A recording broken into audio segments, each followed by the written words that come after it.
तिकडे तर आम्ही वग्गर्ती गावामध्ये हे नको साप पकडायला आलेलो. और काय पुढे इथे आहे ना जास्त मोठा आहे. इधर है इधर है.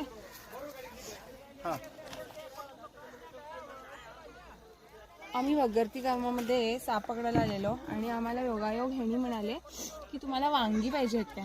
आणि मी कधी हा चान्स सोडत नसतो. मग मी आलो हा मला पाहिजे म्हणून.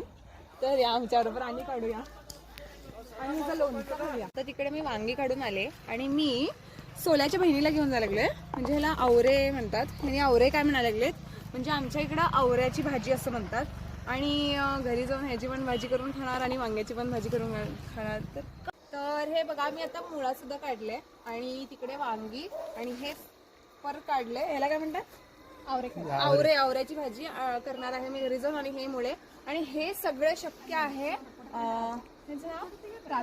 राचया पुजारी. सॉरी यांचं नाव मला नाही कळलं.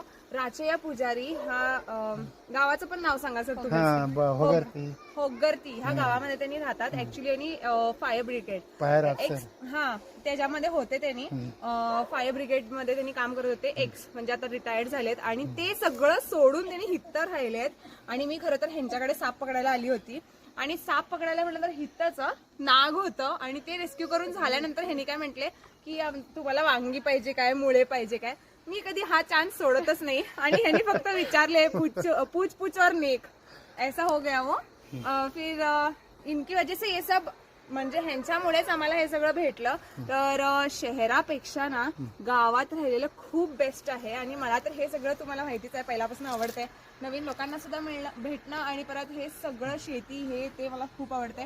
तर हे सगळं पॉसिबल होतं ह्यांच्यामुळे आणि ह्यानेच मला हे सगळं दिले. तर कसं वाटलं नक्की सांगा. आणि तुम्हाला सुद्धा असं सगळं आवडतं तर जॉईन लाईक. धन्यवाद.